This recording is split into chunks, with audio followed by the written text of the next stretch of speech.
السلام علیکم ناظرین، کیا آپ نے شداد کی جنت کے متعلق کبھی پڑھا ہے؟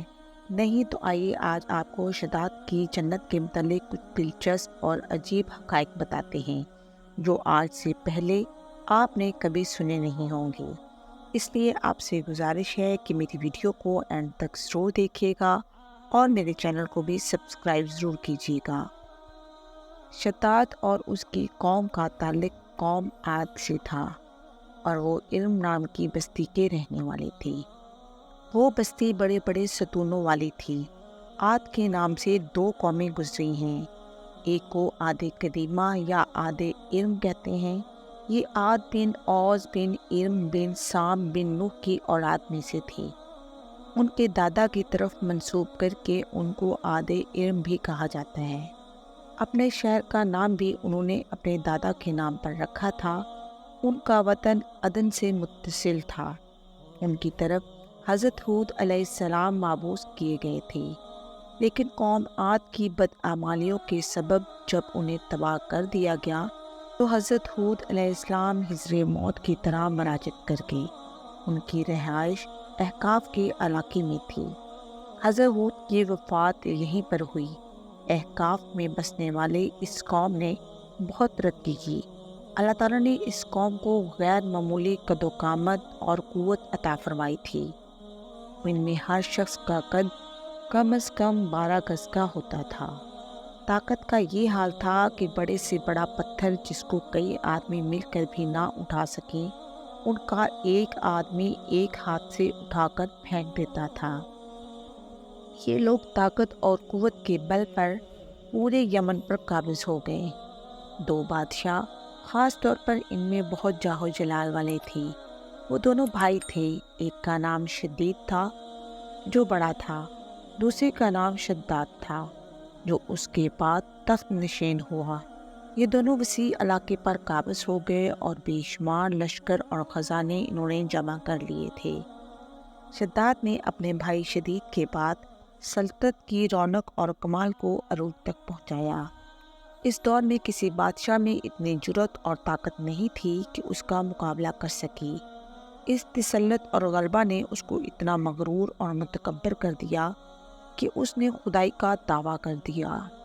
اس وقت کے علماء اور مصلحین نے جو سابقہ انبیاء کے علوم کے وارث تھے اسے سمجھایا اور اللہ کے عذاب سے ڈرایا تو وہ کہنے لگا، جو حکومت، دولت اور عزت اس کو اب حاصل ہے، اس سے زیادہ اللہ تعالیٰ کی عبادت کرنے سے کیا حاصل ہوگا؟ جو کوئی کسی کی خدمت اور اطاعت کرتا ہے یا تو عزت اور منصب کی ترقی کے لیے کرتا ہے یا دولت کے لیے کرتا ہے۔ مجھے تو یہ سب کچھ حاصل ہے، مجھے کیا ضرورت ہے کہ میں کسی کی عبادت کروں؟ حضرت ہود علیہ السلام نے بھی اسے سمجھانے کی کوشش کی لیکن بے سود۔ سمجھانے والوں نے یہ بھی کہا کہ یہ حکومت اور دولت ایک فانی چیز ہے، جبکہ اللہ کی اطاعت میں آخروی نجات اور جنت کا حصول ہے، جو دنیا کی ہر دولت سے بہتر اور زیادہ قیمتی ہے۔ اس نے پوچھا، یہ جنت کیسی ہوتی ہے؟ اس کی تعریف اور خوبی بتا۔ نصیحت کرنے والوں نے جنت کی وہ صفات جو انبیاء کرام کی تعلیمات کے ذریعے ان کو معلوم ہوئی تھی اس کے سامنے بیان کی۔ اس نے کہا، مجھے اس جنت کی ضرورت نہیں، ایسی جنت تو میں خود دنیا میں بھی بنا سکتا ہوں۔ چنانچہ اس نے اپنے افسروں میں سے 100 معتبر افراد کو بلایا، ہر ایک کو 1000 آدمیوں پر مقرر کیا اور تعمیر کے سلسلے میں ان سب کو اپنا نقطہ نظر اور پسند سمجھا دی۔ اس کے بعد پوری دنیا میں اس کام کے ماہرین کو عدن بھجوانے کا حکم دیا۔ اس کے علاوہ سب حکمرانوں کو یہ حکم دیا کہ سونے چاندی کے کانوں سے اینٹیں بنوا کر بھیجیں اور کوہ عدن کے متصل ایک مربع شہر یعنی کہ جنت جو 10 کوس چوڑا اور 10 کوس لمبا ہو بنانے کا حکم دیا۔ اس کی بنیادیں اتنی گہری کھدوائیں کہ پانی کے قریب پہنچا دیں، پھر ان بنیادوں کو سنگ سلیمانی سے بھروا دیا۔ جب بنیادیں بھر کر زمین کے برابر ہو گئیں تو ان پر سونے چاندی کی اینٹوں کی دیواریں چنی گئیں، ان دیواروں کی بلندی اس زمانے کے گز کے حساب سے 100 گز مقرر کی گئی۔ جب سورج نکلتا تو اس کی چمک سے دیواروں پر نگاہ نہیں ٹھہرتی تھی۔ یوں شہر کی 4 دیواری بنائی گئی۔ اس کے بعد 4 دیواری کے اندر 1000 محل تعمیر کیے گئے۔ ہر محل 1000 ستونوں والا تھا۔ پھر شہر کے درمیان میں ایک نہر بنائی گئی اور ہر محل میں اس نہر سے چھوٹی چھوٹی نہریں لے جائی گئیں۔ ہر محل میں حوض اور فوارے بنائے گئے۔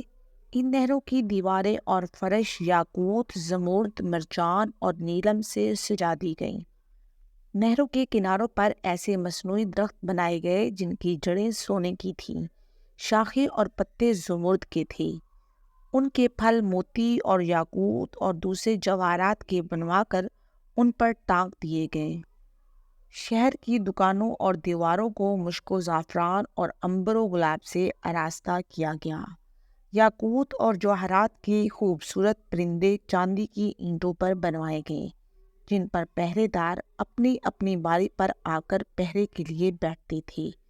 جب تعمیر مکمل ہو گئی تو حکم دیا کہ سارے شہر میں ریشم اور زردوزی کے قالین بچھا دیے جائیں۔ پھر نہروں میں سے کسی کے اندر میٹھا پانی، کسی میں شراب، کسی میں دودھ اور کسی میں شہد و شربت جاری کر دیا گیا۔ بازاروں اور دکانوں کو کمخواب اور زردی کے پردوں سے آراستہ کیا گیا اور ہر پیشہ اور ہنر والوں کو حکم ہوا کہ اپنے اپنے کاموں میں مشغول ہو جائیں، اور یہ کہ اس شہر کے تمام باسیوں کے لیے ہر وقت ہر نوع قسم کے پھل میوے پہنچایا کریں۔ 12 سال کی مدت میں یہ شہر جب اس سجاوٹ کے ساتھ تیار ہو گیا تو تمام امراء و ارکان دولت کو حکم دیا کہ سب اس میں آباد ہو جائیں۔ پھر شداد خود اپنے لاؤ لشکر کے ہمراہ انتہائی تکبر اور غرور کے ساتھ اس شہر کی طرف روانہ ہوا۔ بعض علماء اور مصلحین کو بھی ساتھ لیا اور راستے بھر ان سے ٹھٹھا اور تمسخر کرتے ہوئے ان سے کہتا رہا، ایسی جنت کے لیے تم مجھے کسی اور کے آگے جھکنے اور ذلیل ہونے کا کہہ رہے تھے، میری قدرت اور دولت تم نے دیکھ لی۔ جب قریب پہنچا تو تمام شہر والے اس کے استقبال کے لیے شہر کے دروازے کے باہر آ گئے اور اس پر زر و جواہر نچھاور کرنے لگے۔ اس ناز و ادا سے چلتے ہوئے جب شہر کے دروازے پر پہنچا تو روایت ہے کہ ابھی اس نے گھوڑے کی رکاب سے ایک پاؤں نکال کر دروازے کی چوکھٹ پر رکھا ہی تھا کہ اس نے وہاں سے پہلے ایک اجنبی شخص کو کھڑے ہوئے دیکھا۔ اس نے پوچھا، تو کون ہے؟ اس نے کہا، میں ملک الموت ہوں۔ پوچھا، کیوں آئے ہو؟ اس نے کہا، تیری جان لینی۔ شداد نے کہا، مجھ کو اتنی مہلت دے کہ میں اپنی بنائی ہوئی جنت کو دیکھ لوں۔ جواب ملا، مجھ کو حکم نہیں۔ کہا، چلو اس قدر ہی فرصت دے دو کہ گھوڑے پر سے اتر جاؤں۔ جواب ملا، نہیں، اس کی بھی اجازت نہیں۔ چنانچہ ابھی شداد کا ایک پاؤں رکاب میں اور دوسرا چوکھٹ پر ہی تھا کہ ملک الموت نے اس کی روح قبض کر لی۔ پھر حضرت جبرائیل نے بڑے زور سے ایک ہولناک چیخ ماری کہ اسی وقت تمام شہر ماں اپنے عالیشان سجاوٹوں کے ایسا زمین میں سمایا کہ اس کا نام و نشان تک باقی نہ رہا۔ شداد اور اس کی جنت کا انجام معتبر تفاسیر میں لکھا ہے کہ بادشاہ اور اس کے لشکر کے ہلاک ہو جانے کے بعد وہ شہر بھی لوگوں کی نگاہوں سے اوجھل کر دیا گیا، مگر کبھی کبھی رات کے وقت عدن اور اس کے ارد گرد کے لوگوں کو اس کی کچھ روشنی اور جھلک نظر آ جاتی ہے۔ یہ روشنی اس شہر کی دیواروں کی ہوتی تھی۔ حضرت عبداللہ بن کلابہ جو صحابی ہیں اتفاق سے ادھر کو چلے گئے۔ اچانک آپ کا ایک اونٹ بھاگ گیا۔ آپ اس کو تلاش کرتے کرتے اس شہر کے پاس پہنچ گئے۔ جب اس کے میناروں اور دیواروں پر نظر پڑی تو آپ بے ہوش ہو کر گر پڑے۔ جب ہوش آیا تو سوچنے لگے کہ اس شہر کی صورتحال تو ویسی ہی نظر آتی ہے جیسی نبی کریم صلی اللہ علیہ وآلہ وسلم نے ہم سے شداد کی جنت کے بارے میں بیان فرمائی تھی۔ کہ میں خواب دیکھ رہا ہوں یا اس کا حقیقت سے بھی کوئی تعلق ہے؟ اس کیفیت میں اٹھ کر وہ شہر کے اندر گئے۔ اس کے اندر نہریں اور درخت بھی جنت کی طرح کے تھے، لیکن وہاں کوئی انسان نہیں تھا۔ آپ نے وہاں پڑے ہوئے کچھ جواہرات اٹھائے اور واپس چل دیے۔ وہاں سے وہ سیدھے اس وقت کے دارالخلافہ دمشق میں پہنچے۔ حضرت امیر معاویہ وہاں موجود تھے۔ وہاں جو کچھ ماجرا ان کے ساتھ پیش آیا تھا انہوں نے بیان کیا۔ حضرت امیر معاویہ نے ان سے پوچھا، وہ شہر آپ نے حالت بیداری میں دیکھا تھا کہ خواب میں دیکھا تھا؟ حضرت عبداللہ نے بتایا کہ بالکل بیداری میں دیکھا تھا۔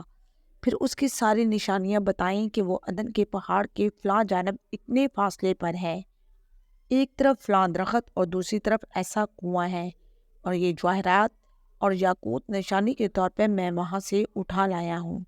حضرت امیر معاویہ یہ ماجرا سننے کے بعد نہایت حیران ہوئے۔ پھر اہل علم حضرات سے اس بارے میں معلومات حاصل کی گئیں کہ کیا واقعی دنیا میں ایسا شہر بھی کبھی بسایا گیا تھا جس کی اینٹیں سونے اور چاندی کی ہوں؟ علماء نے بتایا کہ ہاں، قرآن میں بھی اس کا ذکر آیا ہے، مگر اللہ تعالیٰ نے اس کو لوگوں کی نگاہوں سے چھپا دیا ہے۔ علماء نے بتایا کہ حضور کریم صلی اللہ علیہ وآلہ وسلم نے یہ بھی فرمایا ہے کہ میری امت میں سے ایک آدمی اس میں جائے گا اور وہ چھوٹے قد، سرخ رنگ کا ہوگا، اس کے ابرو اور گردن پر 2 تل ہوں گے۔